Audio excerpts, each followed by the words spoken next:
اللہ کے یہاں اپنے آپ کو قبول کرانے کے لیے دو بنیادی چیزیں ہیں، ایک اخلاص، ایک قربانیاں۔ ایک اخلاص، ایک قربانیاں، یہ دو چیزیں اصل ہیں، ایک اخلاص، ایک قربانیاں۔ استقامت واقعی مخلصین کو ہوگی، کیونکہ اس راستے میں آنے والی ناگواریوں کو برداشت مخلص ہی کر سکتا ہے، جس کو اللہ سے چاہیے، جس کو اللہ سے چاہیے، بندوں سے کچھ چاہیے ہی نہیں۔ اس لیے اپنے اندر ہم اللہ سے رو رو کر اخلاص کو مانگا کریں، کیونکہ حدیث میں آتا ہے ادنا ریا بھی شرک ہے، ادنا ریا بھی شرک ہے، ادنا ریا بھی شرک ہے۔ تو ایک ہے اخلاص کہ اللہ کے لیے ہونا، ایک ہے استخلاص کہ اس کام کو کام کا ہو کر کرو، اس کام کو کام کا ہو کر کرو۔ میرے دوستو، بزرگوں، عزیزو، اغراض اور اخلاص ایک مومن کے دل میں جمع نہیں ہو سکتی، اغراض بھی ہو، اخلاص بھی ہو، یہ ایک مومن کے دل میں جمع نہیں ہو سکتی۔ ایک استخلاص ہے، وہ یہ کہ کام کا ہو کر اپنے آپ کو کام کا اپنے اللہ کا ہو کر کام کرو، اللہ کے لیے کرو، کیونکہ کام کے ساتھ کسی غرض کا جڑ جانا ہجرت کو باطل کر دیتا ہے۔ کام کے ساتھ کسی غرض کا جڑ جانا ہجرت کو باطل کر دیتا ہے۔ سنو دھیان سے، ہجرت کو باطل کر دے گا کام کے ساتھ کسی غرض کا جڑ جانا۔ میں آپ کو قصہ سناتا ہوں۔ ہوا یہ بات اصل میں پیش اس لیے آئی، ایک جماعت جا رہی تھی ایک ملک میں، ایک جماعت جا رہی تھی ایک ملک میں۔ جماعت کے جانے کے وقت ایک صاحب ہو رہا ہے کہ جی مجھے بھی جماعت میں جوڑ دیا۔ بھئی تم پہلے سے کہاں تھے؟ تو ساتھیوں نے کہا کہ نہیں بھئی، یہ تو اصل میں بہت اچھی انگریزی جانتے ہیں اور بڑے پرانے ساتھی ہیں، فلاں ملک میں انگریزی کی ضرورت ہے، میری بات بہت دھیان سے سننا بھائی۔ تو یہ اپنے کسی تجارتی کام سے جا رہے ہیں، وہ اپنا تجارتی کام بھی کر لیں گے اور جماعتیں بھی جڑ جائیں گے۔ میں نے کہا نہیں بھائی، اس میں تو میں ان کو جوڑنے کا نہیں، یہ اپنا تجارتی کام کریں، جا کے کریں، جب بھی واپس آ جائیں گے تجارتی کام کر کے فارغ ہو جائیں گے اس سے، پھر ہم دیکھیں کوئی جماعت ہوگی اس میں جوڑ دیں گے ان کو۔ لیکن تجارت اور دعوت دونوں ساتھ چلیں، کہ جماعت بھی نکل جاؤں تجارت بھی کر لوں، میں نے کہا یہ تو نہیں ہونے گا۔ تو کہنے لگے کہ اس میں کیا حرج ہے؟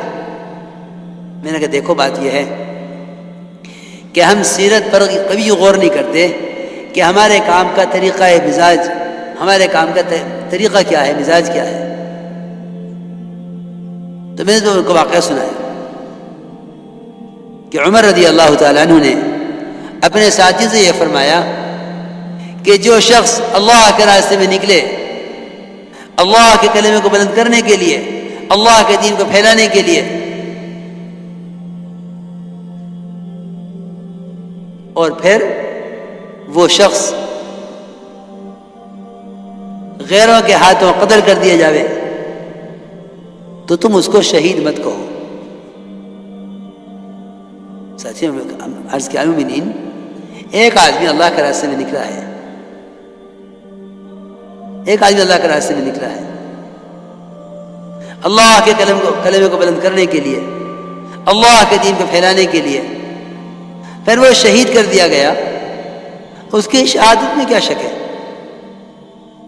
حضرت عمر نے فرمایا دیکھو بات یہ ہے کہ یہ نکلا تو تھا بے شک اللہ کے کلمے کو بلند کرنے کے لیے اور دین کو پھیلانے کے لیے، لیکن نکلنے کے زمانے میں، اللہ کے راستے میں نکلنے کے زمانے میں، یہ بات یاد رکھنا، اللہ کے راستے میں نکلنے کے زمانے میں اس نے گزرتے ہوئے ایک چھوٹی سی تجارت کر لی، کچھ بیچا، کچھ خریدا، جس سے اس کو کچھ نفع ہو گیا، اور وہ نفع بھی آگے اللہ کے راستے بھی خرچ کرے گا۔ فرمایا کہ یہ آدمی اللہ کے یہاں شہید نہیں کہلائے گا۔ تم یہ کہو کہ اللہ کے راستے میں قتل ہو گیا ہے، اللہ اس کو اپنے فضل سے جنت میں داخل فرما لے۔ اس کے لیے دعا کرو کہ اللہ اس کو اپنے فضل سے جنت میں داخل فرما لے۔ واقعی شہید تو یہ نہیں ہے، کیونکہ تمہیں معلوم نہیں کہ اس نے نکلنے کے زمانے میں ایک چھوٹی سی تجارت کی ہے اور وہ تجارتی مال اس کی سواری پر رکھا ہوا ہے، یہ اللہ کے یہاں شہید نہیں کہلائے گا۔ اس لیے میرے دوستو عزیزوں، میں سوچ رہا تھا، میں نے کہا علماء نے تو یہ لکھا ہے کہ حج میں کوئی آدمی اگر تجارت بھی کر لے تو کوئی حرج نہیں ہے، لیس علیکم جناح ان تبتغوا فضلا من ربکم، کہ تجارت بھی کر سکتے ہو حج کے ساتھ، حالانکہ فریضہ ہے اور زندگی میں صرف ایک مرتبہ فرض ہے، اس میں تجارت کی جا سکتی ہے۔ یہ کام اتنا نازک کام ہے کہ اپنی ہجرت، اللہ کے راستے کے خروج کو اللہ کے لیے اتنا خالص کر لو کہ اس میں ذاتی کوئی کام اگر شریک شامل کر لیا تو ہجرت متاثر ہو گئی۔ فرمایا حضرت عمر نے کہ یہ آدمی شہید نہیں کہلاوے گا اللہ کے یہاں، اس کو شہادت درجہ نہیں ملے گا۔ کیوں؟ کہ یہ مہاجر نہیں ہے۔ مہاجر تو صرف اس کو کہتے ہیں جس کے نکلنے کی کوئی غرض نہیں سوائے اللہ کے کلمے کو بلند کرنے اور اللہ کے دین کو پھیلانے کے، اس کے علاوہ کسی چیز کا بھی ارادہ نہ کرے۔ کہ ایک صحابی نے عرض کیا کہ یا رسول اللہ، میں اللہ کے راستے میں نکلنا چاہتا ہوں کہ اس لیے نکلتا ہوں مجھے ایک تیر مل جاوے۔ آپ نے فرمایا تیرے لیے اللہ کے راستے میں نکل کر اس تیر کے سوا دنیا اور آخرت میں کچھ نہیں ہے، اس تیر کے سوا